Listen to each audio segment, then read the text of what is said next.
mais à frente, o médico terrestre desentranhará um labirinto mental, com a mesma facilidade com que atualmente extrai o apêndice condenado. E continua.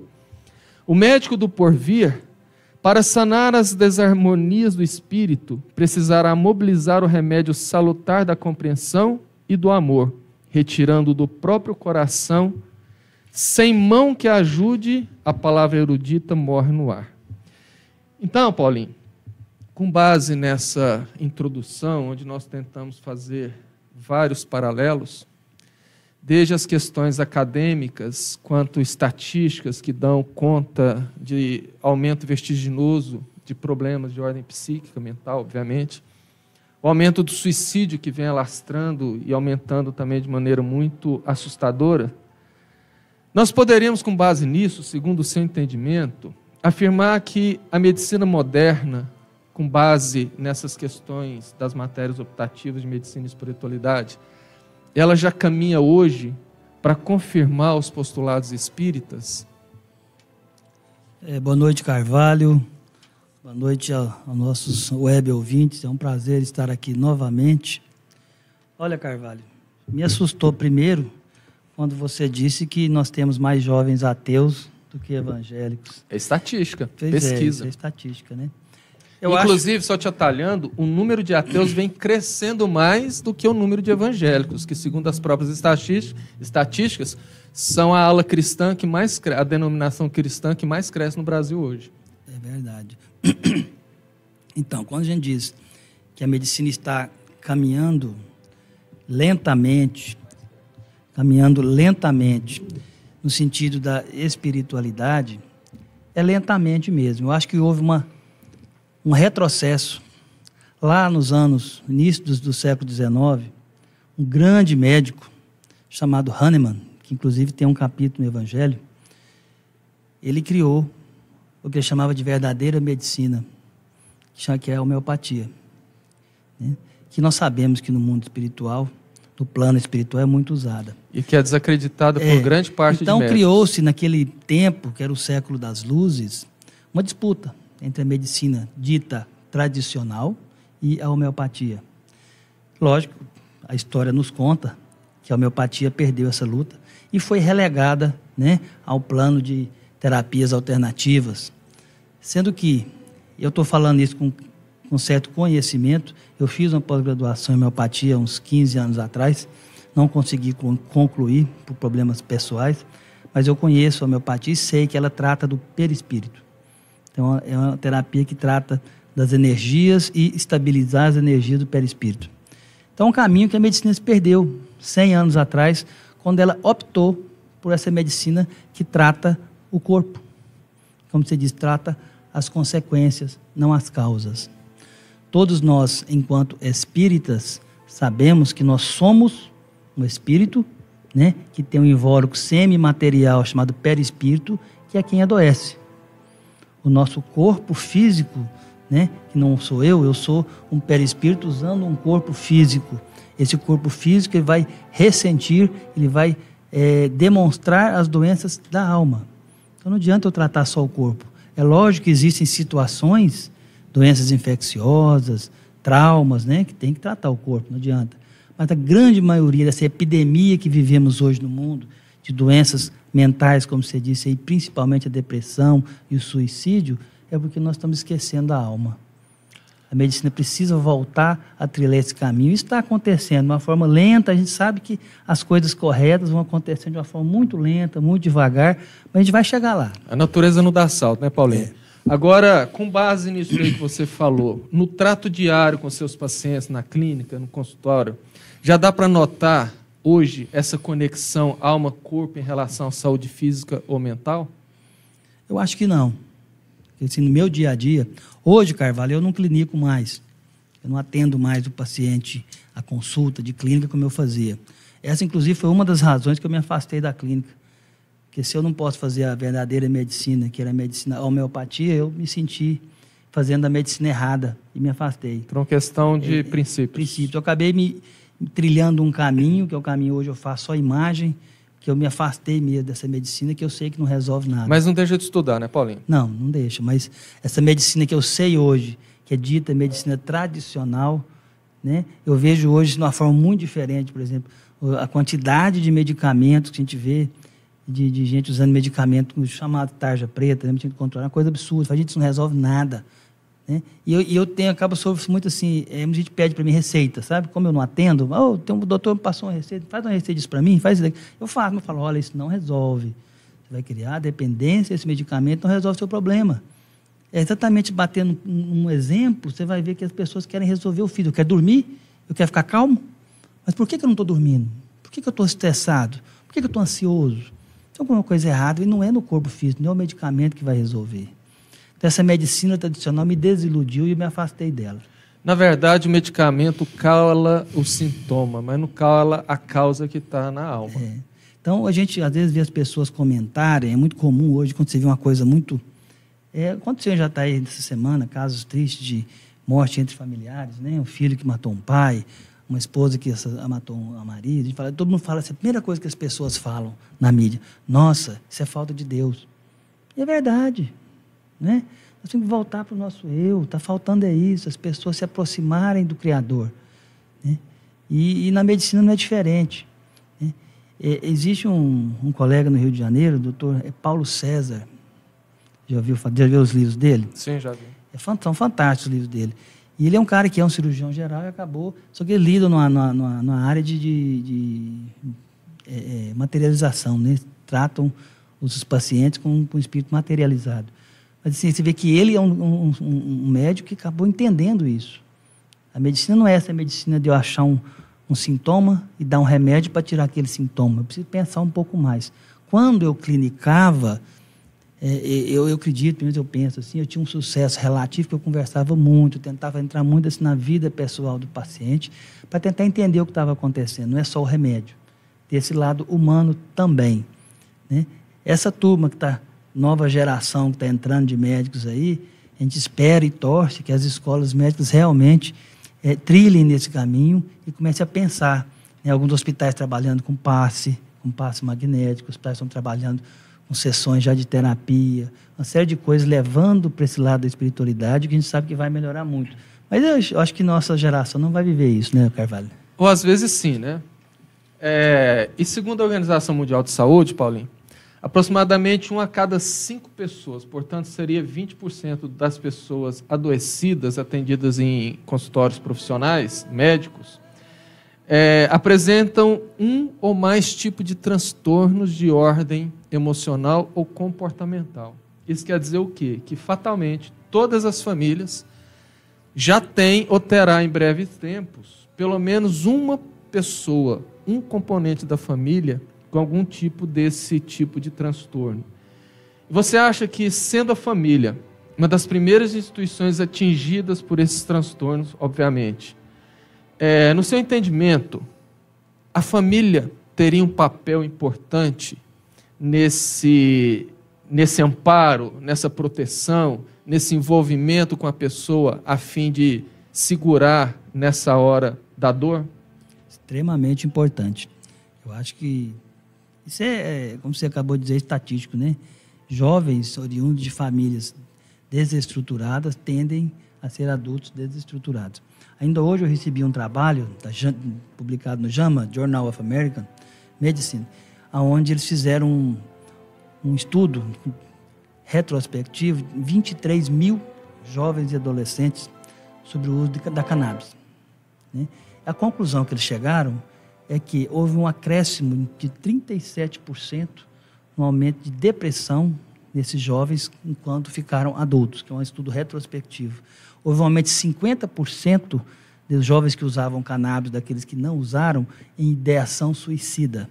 E 60% nos casos de suicídio daqueles jovens que usaram cannabis na adolescência e no início da juventude, quando adultos se tornaram suicidas. Quer dizer, aí vem o trabalho de prevenção, que inclui a família, no sentido de tentar coibir esse jovem a resistir à tentação do grupo, já que a cannabis é a droga ilícita mais usada no mundo, principalmente dos mais jovens, com a propaganda que ela não faz mal.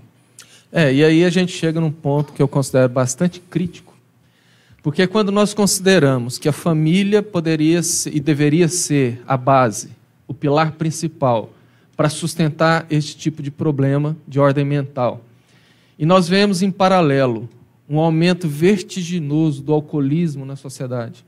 Cada vez mais jovens em tenra idade, não é muito difícil nós vermos jovens na casa dos 12, 14, 15 anos, extremamente bêbados ao meio das noites ou madrugadas dos finais de semana, tendo exemplo dentro de casa.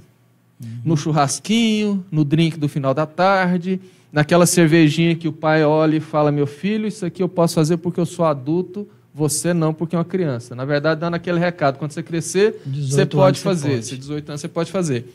Então, com base nesse ponto, você acha que a saúde mental tem alguma relação direta com o uso de químicos, no caso, o álcool principalmente? Sim, eu acho que tem. Eu vou contar uma história do Gandhi, que vai servir para mim. Diz que uma certa vez uma criança, ele atendia as pessoas, uma fila muito grande, perguntou assim: senhor Mahatma, comer açúcar faz mal? Ele respondeu assim: volte daqui 15 dias. Ninguém entendeu, uma pergunta tão simples. 15 dias depois, a criança voltou. Ele respondeu que sim, faz mal. Uma pessoa próxima perguntou: por que você não respondeu 15 dias atrás? Porque 15 dias atrás eu ainda usava açúcar. Então, só podia responder depois que não usava, né? E eu estou mais ou menos isso aí. Você falou isso aí, eu sou desse tipo, que tem minha cervejinha em casa, no churrasquinho fim de semana, né? Então você vai se abster da resposta até você conseguir cortar. Muito bom. E eu já consegui tirar a carne, eu não como mais carne. E no embalo, minha menina de 9 anos está indo, não quer carne mais, né? Essas novas gerações também não se sentem bem com a carne. Mas a cerveja, eu confesso que ainda não consegui. Mas isso que você disse é extremamente importante. A gente realmente percebe que está dando exemplo. Né? Esse exemplo eu tive do meu pai, que ele bebia socialmente, vamos dizer assim. Eu tenho esse hábito também, mas eu de público estou dizendo que está errado, né? E a gente, enquanto espírita, sabe que estar aqui para melhorar é uma coisa que a gente ainda vou conseguir. Paulinho, só para reforçar o que você falou a respeito da juventude, eu vou fazer 25 anos que eu trabalho na educação e sempre a gente está tendo experiências novas. E recentemente eu fui convidado a assumir a direção de uma escola e a gente vai se deparando com vários desafios. Eu chamo de desafios, chamo de testes.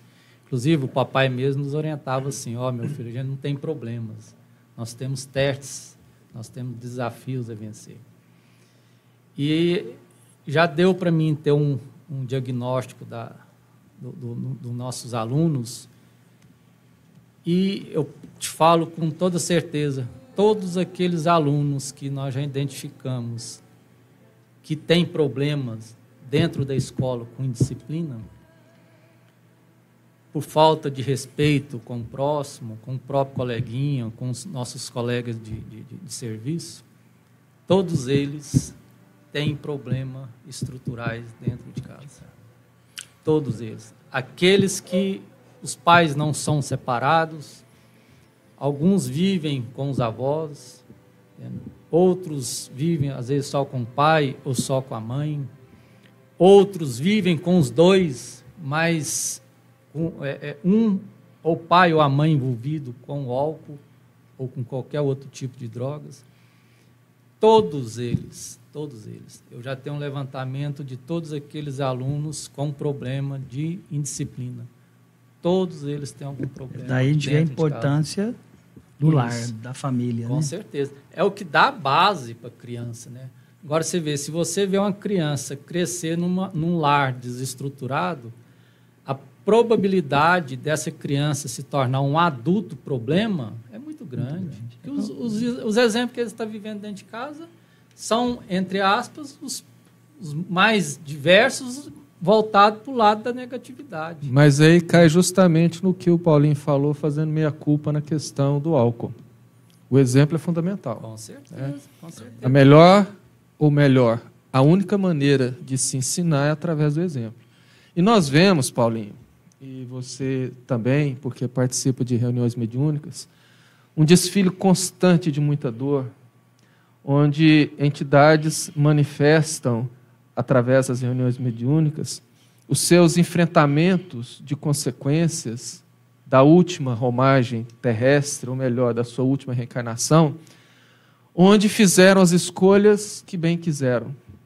Curtiram a vida, gozaram tudo que os prazeres da matéria podiam proporcionar, tiveram os seus viciozinhos, como você disse aí do tio Fábio, que bebia apenas socialmente, e carregam esses transtornos que se desaguam em grandes dores. A minha pergunta é, no seu entendimento, você acha que a saúde mental, que o aumento natural desses casos tem a ver também com as questões reencarnatórias, ou passa apenas por escolhas durante a vida, opções que nós vamos tendo no decorrer da nossa vida e que vai desaguar nessas patologias? Eu acho que são as duas coisas, né, Carvalho? A gente sabe que a semeadura é livre, mas a colheita é obrigatória. Então, todos nós trazemos os grandes acontecimentos mais importantes da nossa vida já marcados, nós passaremos por ele, os nossos débitos, nós não vamos deixar de pagá-los, mas normalmente nós, por nossa própria invigilância, adquirimos novos débitos. Então, são as duas coisas. Sim. Algumas coisas se resolvem nessa própria encarnação, nós já resolvemos e pagamos. Outras nós vamos adquirindo débitos para chegar, depois que voltamos à pátria espiritual, estar na situação desses irmãos que a gente recebe e às vezes tem contato na casa espírita através das reuniões mediúnicas. São irmãos extremamente sofridos, arrependidos, né, que usaram uma coisa muito simples chamada livre-arbítrio, né, e como você disse, usaram e abusaram dos direitos que tinham, do seu livre-arbítrio, semearam e agora tem que colher. E sem dizer também que o processo da culpa, aquela lembrança velada, aquela lembrança implícita no inconsciente espiritual de que eu não sei do que se trata, mas algo me diz que eu tenho feito alguma coisa no passado.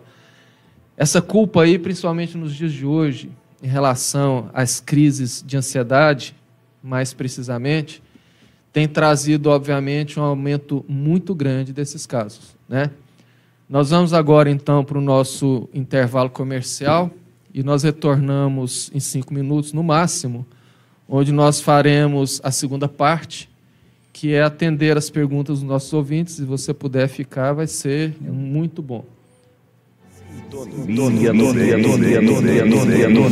Sorrir é comemorar, é mostrar para todo mundo que a felicidade existe. Sorrir é festejar, encantar, agradecer. Sorrir é conquistar, é demonstrar o amor de um jeito simples e direto, mostrando para todo mundo que a vida é maravilhosa. Por isso, marque hoje mesmo a sua consulta na Novo Odonto com o Dr. José Lúcio Vieira Alves e garanta um sorriso perfeito sempre. Novo Odonto, Rua Inácio José de Melo, 1260, Setor Santa Maria. Fone 3631-1234. Rebanho Forte Saudável é com minerais e proteinados Agroforte. Mais de 20 anos de experiência vendendo a garantia dos melhores resultados. Sal mineral, proteinados, rações e a grande novidade: sal verde com ativo virginiamicina. A certeza do melhor rebanho. Agroforte é só na Agropecuária Jataí. 3631-3322. Em casa, no carro, no trabalho, em todo lugar. Lock Retro, locação de retroescavadeira e bobcat, locação de máquinas e equipamentos, terraplanagem, aterro e escavação, remoção de entulhos, limpeza e corte de lotes, perfuração para fundação, cascalhamento de currais e estradas. Contamos também com equipe especializada para a construção de bueiros, cercas de alambrados e outros serviços. São 25 anos de tradição. Precisou de serviços de qualidade para sua fazenda, sua obra e outros serviços? Lock Retro, locação de retroescavadeira e bobcat. Rua Voluntário da Pátria 408, Jardim Maximiano Pérez, em Jataí. Fone 3014-5580, 999-11-3029. Pra quem é especial, sintonia no bem. A saúde deve estar sempre em boas mãos. Neurocor, Centro de Cardiologia e Neurologia, conta com os seguintes profissionais para atendê-lo: cardiologista, neurologista, psicólogo e agora com geriatria. Além dos seguintes exames: monitoramento de pressão 24 horas, mapa, eletrocardiograma, teste ergométrico 13 canais, holter 24 horas, eletroencefalograma, polissonografia, ecodoppler cardiograma e ecodoppler de carótidas. Neurocor, Centro de Cardiologia e Neurologia, cuidando bem da sua saúde. Rua Castro Alves, 548, Centro. Fone 3631-2575. Pré-moldados Brasil. Mais de 30 anos no mercado, fabricando manilhas para bueiros, postes para alambrados, colcheiras para confinamentos, bebedouros e muito mais. Agora também com locação de geradores de 6 a 144 kVAs. Pré-moldados Brasil. Rua Voluntários da Pátria, 19. Jardim Maximiliano Pérez. Telefone 3632-1863. Plantão 99959-8849. Pré-moldados Brasil. Rodante Pneus, seu carro roda com segurança. Dispomos de profissional treinado para a execução de serviços mecânicos em seu carro ou picape. Faça revisão nos freios, suspensão, alinhamento, balanceamento, troca de óleo e a reposição dos pneus com a qualidade Michelin. Rodante Pneus Michelin, Avenida Goiás, 3631-1403. Sintonia do Bem, uma iniciativa do Centro Espírita Allan Kardec de Jataí, Goiás, para o mundo. Estamos de volta. Sintonia no Bem. Estamos então de volta com o nosso programa. Lembrando que perguntas podem ser direcionadas para o WhatsApp do programa, inclusive durante a semana, pelo 99603-1234, ou pelo telefone fixo, que fala direto aqui no estúdio, pelo 3014-4009. O WhatsApp é 99603-1234 e o fixo 3014-4009. Nessa parte do programa, nós vamos receber as perguntas dos ouvintes e o Rodrigo vai fazer essas perguntas para que a gente possa, então, tecer comentários ou as respostas dentro do que for cabível. Então vamos lá. Veio uma pergunta aqui do Daniel Rosa, de Assis, o diga-se primo. de passagem. Aí você já avisa para ele que parente. você também é parente. Às vezes ele não tem muito conhecimento comigo ainda. E Daniel, a sua pergunta é um pouco extensa, eu vou tentar resumir ela aqui para ficar mais fácil o entendimento, mas vamos lá. Boa noite, amigas e amigos do Sintonia do Bem, Jataí, Goiás. Amigo da técnica no estúdio, entrevistador, convidados, expositores, pergunta. Nos dias atuais, em que sintomas de transtornos mentais, como a depressão, a ansiedade, o pânico, a fobia, o transtorno de personalidade bipolar, afetam tanto a qualidade de vida do paciente como familiares, amigos? Qual as prevenções, seja na psiquiatria, na psicoterapia, aliadas ao atendimento fluidoterápico e desobsessivo nos centros espírita, podem evitar as crises, internações e também tentativa de suicídios? Gratidão, abraço, Daniel Rosa de Assis, primo Paulo Augusto e do Carvalho. E do Rodrigo. Rodrigo. Deixa eu entrar nessa pergunta dele com a resposta, encaminhando para você depois, Paulinho. Joana de Ângelo bate muito nessa tecla da questão de todos esses problemas que foi relatado. A bipolaridade, a depressão, o suicídio, como a principal marca do nosso momento de transição planetária.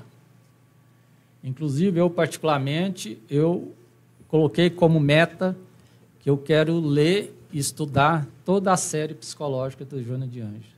São cerca de 15 a 16 livros, se não me engano. E, é lógico, tendo como base a codificação de Allan Kardec, todos os seus livros, mas eu quero estudar essas 15 obras dela, justamente por quê? Porque ela trabalha a questão da psicologia de todos nós. E ela fala que essa é a grande marca da transição planetária. Ou seja, nós estamos nessa etapa.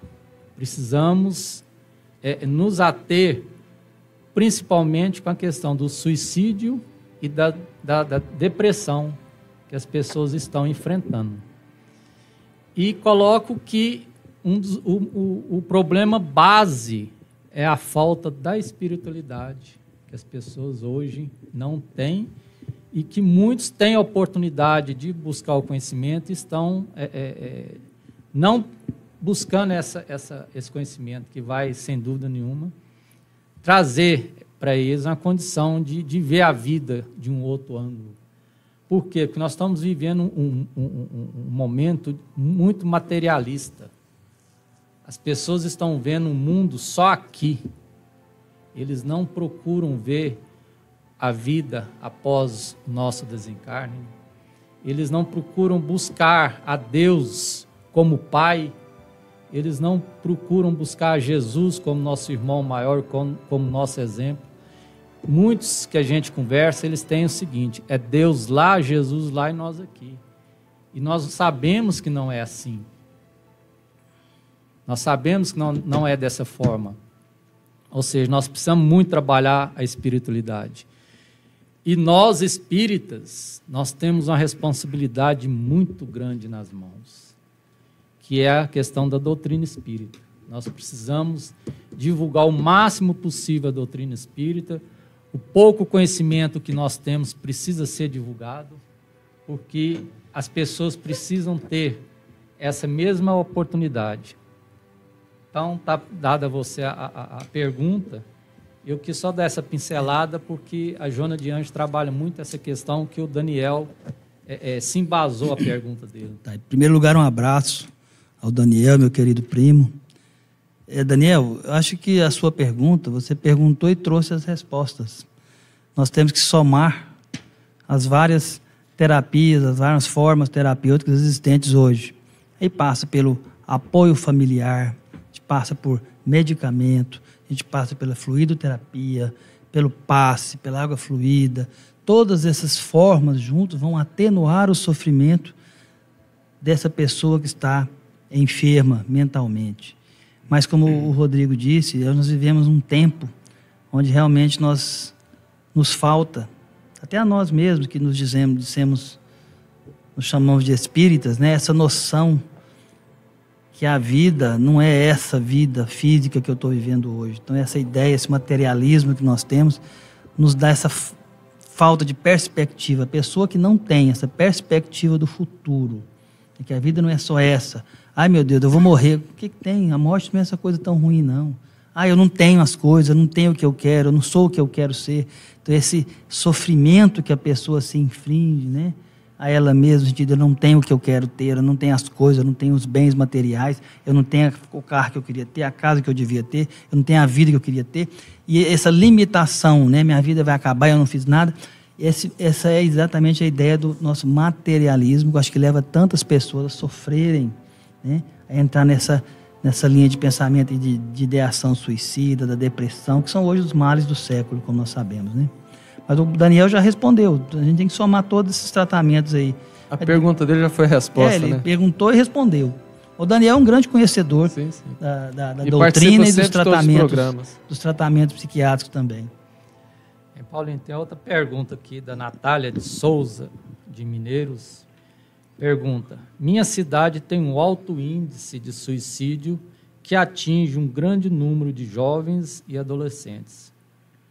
Eu, como mãe, me preocupo muito com o futuro de meus filhos e não gostaria que algum deles se matasse. O que posso fazer para evitar que esse mal atinja o meu lar? Coloque Deus dentro de seu lar. Leve seus filhos a uma casa de oração, seja qual for a sua religião. Com certeza. Entendeu? Se você é evangélica, leve eles para a igreja, para o culto. Se você é espírita, traga eles para dentro do centro, para a mocidade. Se você é católica, procure fazer com que eles participem de algum grupo de jovens. Isso é extremamente importante. A criança, o adolescente criado num lar onde tem a presença de Deus, está assim já um grande caminho já encaminhado para evitar esses males, aí, tanto a depressão quanto o suicídio. Interessante, Paulinho, que a gente escuta, às vezes, os pais falar, não, eu não vou levar meu filho nem para a igreja, nem para o centro. Deixa Quando ele ficar escolher, adulto, né? ele escolhe. Interessante, por que eles levam para a escola?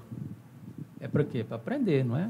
Para ter a base e assim eles poderem, no decorrer do seu processo de aprendizagem, eles galgaram uma profissão no futuro. Por que a gente faz o contrário, né? Quando tem 18 anos, se você não quiser estudar, não precisa mais, mas até 18 anos vai estudar. Tem que estudar. Justamente, então, por que não levar agora para o centro, ou para a igreja, ou para qualquer outra denominação religiosa? Para que a criança tenha essa base, esse conhecimento a respeito de Jesus. Porque toda essa ideação suicida, né? A gente fala, começar a pensar em se matar. Hoje em dia a gente tem grupos de internet que falam só nisso. Com certeza. São terríveis, já vi alguns.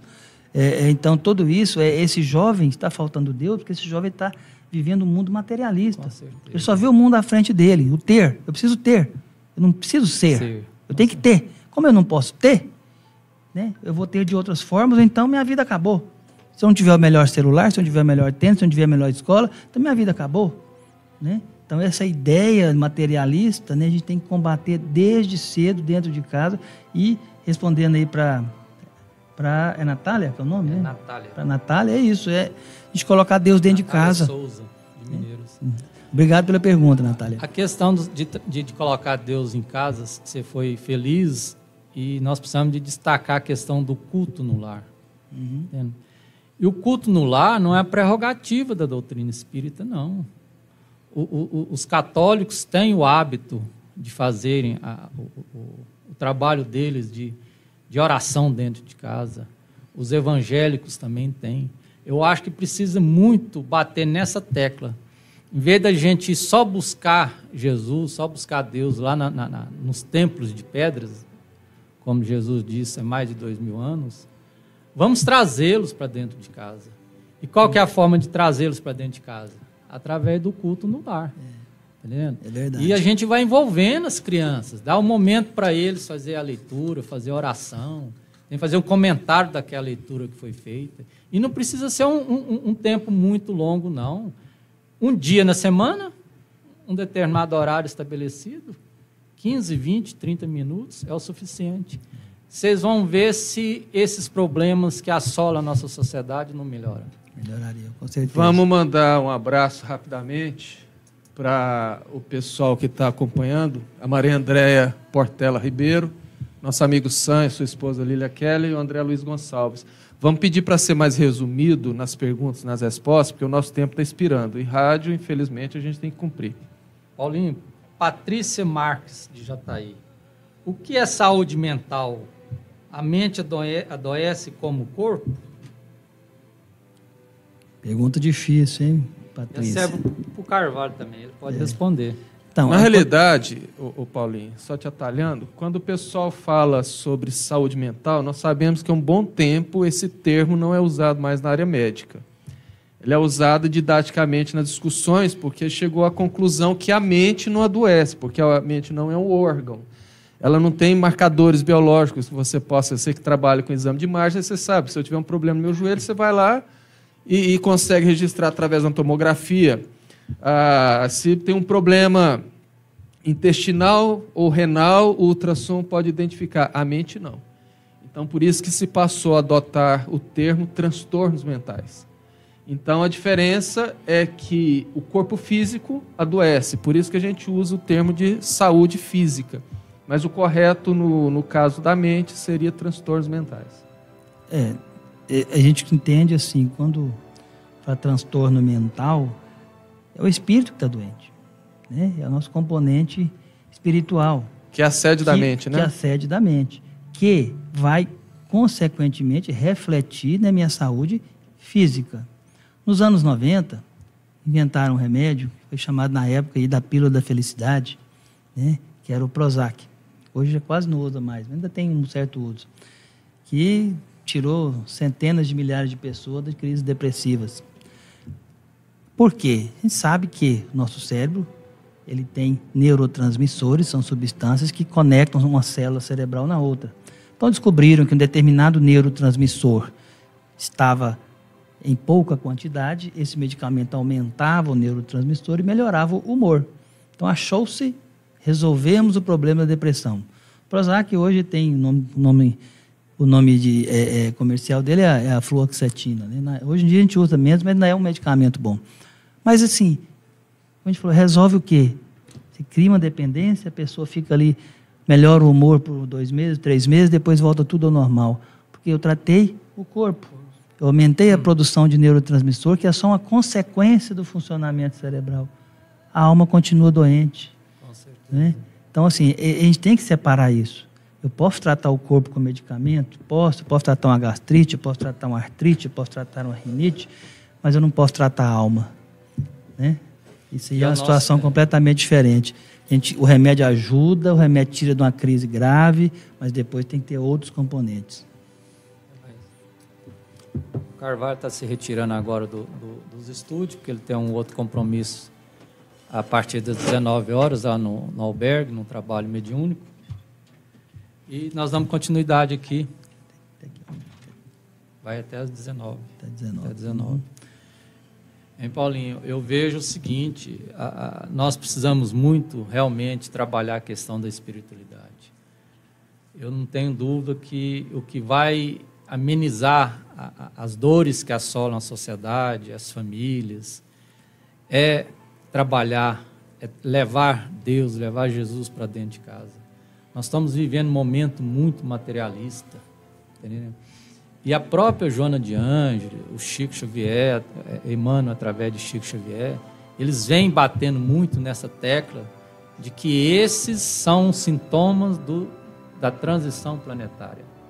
O suicídio, a loucura, e que nós só vamos combater esses sintomas se nós trabalharmos o lado espiritual. Se a gente trabalhar e mostrar para o nosso próximo, a vida não é essa vida. Aqui nós somos passageiros.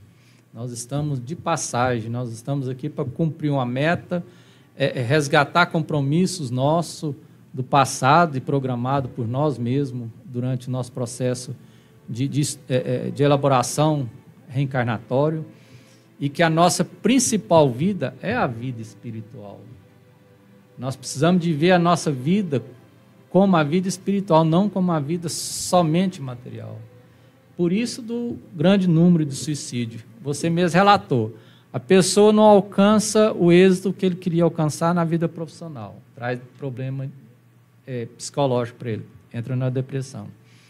Ele vê um amigo adquirindo coisas materiais e ele não tem condição financeira para isso, ele entra no processo depressivo. E ali vai só agravando, até chegar ao ponto que ele pensa assim, minha vida não tem sentido. Por quê? Porque está tentando colocar sentido nas coisas materiais e não nas coisas espirituais.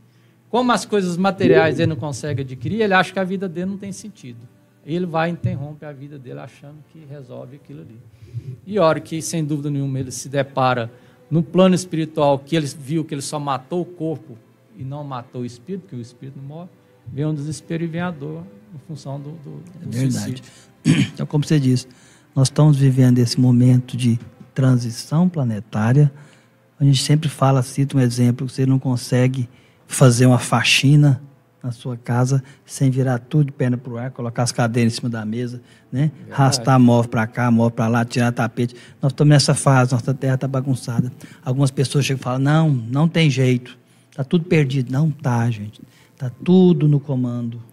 Jesus, o comandante supremo do planeta Terra, está nos olhando, está nos guardando. Tudo está no controle. Mas é lógico que nesses tempos finais houve uma entrada, reencarnaram em massa um número muito grande de espíritos, nos quais está sendo dada uma última oportunidade. Então nós tivemos aí uma reencarnação em massa aí nos anos 80, 90, essa geração Y, de 2000 para cá. E esses espíritos realmente estão tendo a última oportunidade e, infelizmente, um grande número deles aí está perdendo, né? E o outro problema é exatamente na nossa formação, onde nós temos uma sociedade que ensina tudo de bom é o que nós temos de material. Então a pessoa passa a não ter um objetivo maior. Eu, por exemplo, eu não sou Paulo Augusto. Eu estou, Paulo Augusto, eu estou nesse momento, nessa encarnação. Quando eu começo a vislumbrar que eu tive várias outras vidas, já fui vários outros personagens, vamos dizer assim, e serei ainda muitos outros, essa vida tem uma importância menor. O que eu não tenho hoje, o que eu não consegui ter agora, eu posso tê-lo na outra vida, né? Então, assim, eu tenho mais tempo para melhorar, para evoluir, né? Então, a vida não acaba com a morte. Essa ideia que morreu, acabou, leva as pessoas a esse imediatismo. Eu preciso ter hoje, agora, né? Eu preciso ser agora. Eu preciso ter título, eu preciso ter dinheiro, eu preciso ter um carro, eu preciso ter isso, ter aquilo. E como as pessoas não conseguem ter tudo, elas entram nesse estado aí de depressão, né? Nessa decadência moral que o mundo vive hoje. E nós temos que tentar ajudar. Nós que dizemos, somos espíritas, estamos trabalhando para ajudar a melhorar o mundo, temos que ajudar aí, através de programas como esse, até a difundir a doutrina, difundir essa ideia, né, da espiritualidade. Com certeza. E, finalizando por causa do horário, vai aqui um recado para aqueles que estão vivenciando problemas de angústia dentro do lar, problemas de angústia dentro dele mesmo. Vamos lembrar de Jesus, quando ele nos pediu, orai e vigiai. Vamos começar a vigiar os nossos pensamentos, aqueles pensamentos negativos, vamos aprender a eliminá-los do nosso momento de angústia, procurar conectar com Jesus, com a espiritualidade maior através da oração.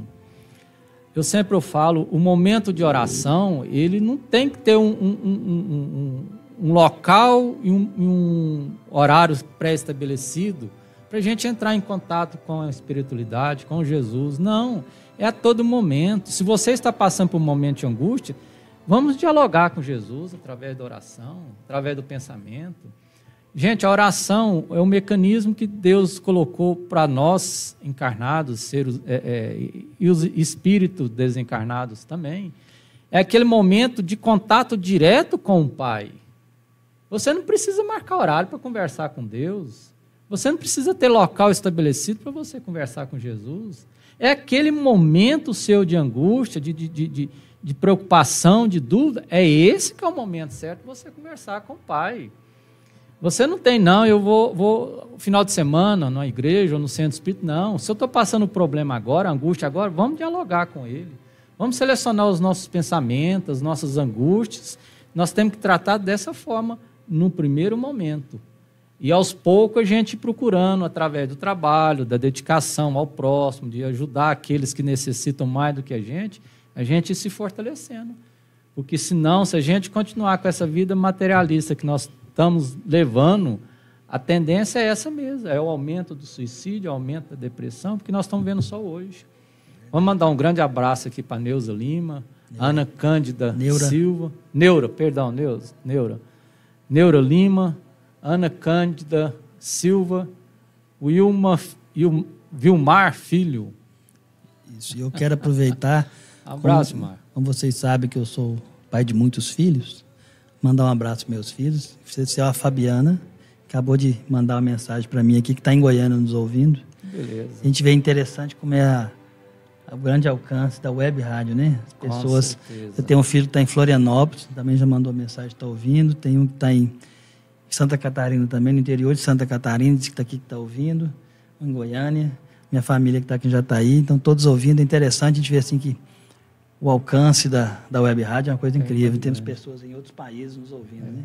Vamos para o encerramento, porque é interessante que o programa, quando você vai começar ele, 1 hora, você fala, nossa, é muito tempo, né? Do momento que você entra no programa e vai deslanchando, você vê que é pouco tempo, né? O tempo é pouco. Vamos encerrar mandando um abraço a todos que estiveram participando conosco, assistindo o programa. Na próxima quarta-feira teremos outra edição do programa e, se Deus quiser, teremos vários e vários pela frente. Que esse seja o primeiro de muitos. Passe ali, deixa eu ver. Tem uma pergunta da Neuro, vamos ver só a pergunta aqui, ver se tem jeito de a gente responder ela rapidinho, por consideração a participação da Neuro. Ih, meu amigo, para mim ver de longe aqui vai ser difícil, mas vê se o Paulinho consegue ler daí, Paulinho. Deixa eu ler aqui. Pergunta da Neuro para o Rodrigo. Sabemos que a depressão é a doença da nossa alma. Não há remédio que cura a não ser o exercício no bem. Por isso, que remédio antidepressivo melhora no começo do tratamento e volta à depressão? A pessoa que se entope de remédios... Está dizendo que... Ela quis dizer assim, que não adianta medicamento, que a pessoa se entope de remédio e depois a depressão volta. Porque não tratou a alma, né? Eu vou tentar responder, Neuro, rapidamente. Uma orientação, inclusive, da própria Joana de Ângelo, através do nosso querido Divaldo Franco. O maior e o melhor remédio para a depressão chama-se trabalho no bem. Quando a gente esquece da nossa dor, em função de estar melhorando e curando a dor do próximo, participando da dor do próximo, essa dor nossa diminui sensivelmente. Então, que se a gente procurar vivenciar a dor do próximo, a nossa dor diminui e muitas das vezes ela acaba, vamos assim dizer. Então, a depressão, ela só tem uma cura de imediato. O que a gente puder fazer em benefício do próximo, nós dedicarmos ao trabalho em assistência ao próximo, você pode ter certeza que a depressão, aos poucos, vai sendo curada. Porque nós estamos realmente vivenciando a dor do próximo e, automaticamente, a gente vai esquecendo a nossa. Grande abraço, Neura. Mandar um abraço para a Vilma, em Cuiabá, que está nos assistindo. E reforço o que eu disse do alcance da Web Rádio, mas o alcance é grande e isso aumenta ainda mais a nossa responsabilidade, né? Falamos para muita gente em locais diferentes, em locais distantes. É o primeiro programa, hein, Paulinho? Pois é, você viu que teve uma repercussão bacana.